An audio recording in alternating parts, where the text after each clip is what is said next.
The Sutta Nipata is the fifth book of the Khuddaka Nikaya and is part of the Pali Canon of Theravada Buddhism. The Sutta Nipata was written in a mixture of prose and verse and contains a rational, straightforward understanding of the ethics and psychology of Buddhism. The book also presents a code of conduct and provides a basis for a system of moral philosophy.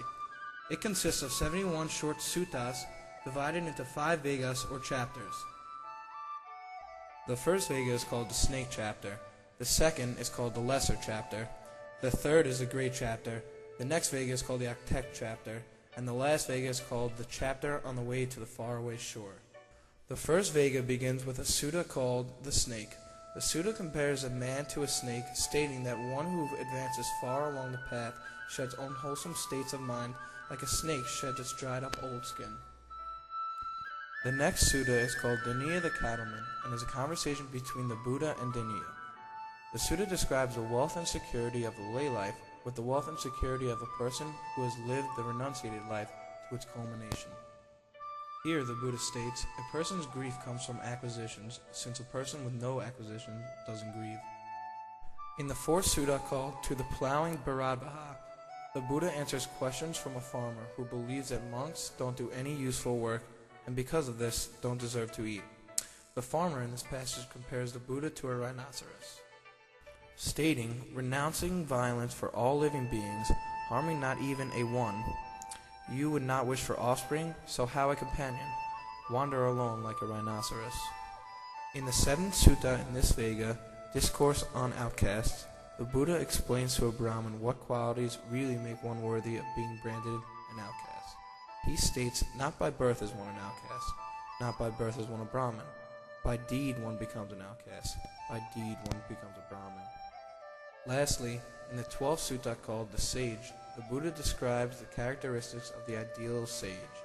He describes one who finds greater happiness and security not in relationships, but in living the solitary contemplative life. The next Vega is called the Lesser Chapter and begins with a sutta called Treasures. In this sutta, the Buddha talks about the many treasures to be found within the Buddha, Dhamma, and Sangha. In the sixth sutta called Wrong Conduct, monks are encouraged to avoid other monks who conduct their lives in unwholesome ways. The sutta states a quarrelsome monk shrouded by delusion does not comprehend the Dhamma taught by the awakened one when it is revealed. Annoying those practicing meditation, being led by ignorance, he is not aware that his defiled path leads to the Niraya hell. Falling headlong, passing from womb to womb, from darkness to greater darkness, such a monk undergoes suffering hereafter for certain. The 11th sutta called Advice to Rahula is where the Buddha recommends the reclusive way of life to his son Rahula. He states, renouncing the 5 pleasures of sense that delight the mind, and in faith departing from home, becomes one who makes an end of suffering. The third Vega called the Great Chapter begins with a sutta called the Going Forth. It portrays King Bimbisara, who is struck by a young Buddha's radiant demeanor. The king in this sutta follows the Buddha to the mountains to discover who he is and where he comes from. In the third sutta called Well Spoken, the Buddha gives the 4 characteristics of a well-spoken speech, stating, the calm say that what is well-spoken is best. Second, that one should say what is just, not unjust. Third, what's endearing, not unendearing. Fourth, what is true, not false. The 8th sutta in the Great Chapter is called the Arrow. It says how death and loss surround us. However, the wise know that the path to lasting happiness calls for abandoning our sorrow, grief, and despair. The 4th Vega in the Sutta Nipata is called the Octet Chapter. The 3rd sutta, called Corrupted in the Octet Chapter, is where the Buddha explains that freedom isn't found by boasting your practices or debating your views.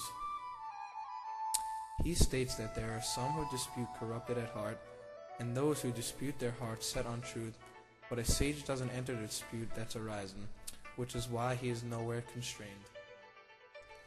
The 12th sutta in this Vega is called the Lesser Array, and it questions the truth, stating, if there is one truth, how should a person behave in a world where many different truths are taught?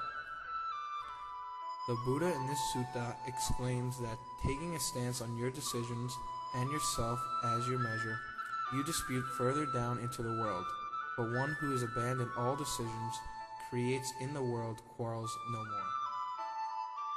The last sutta in this Vega, called Quickly, describes in detail the attitudes and behaviors of a monk training for the sake of total liberation.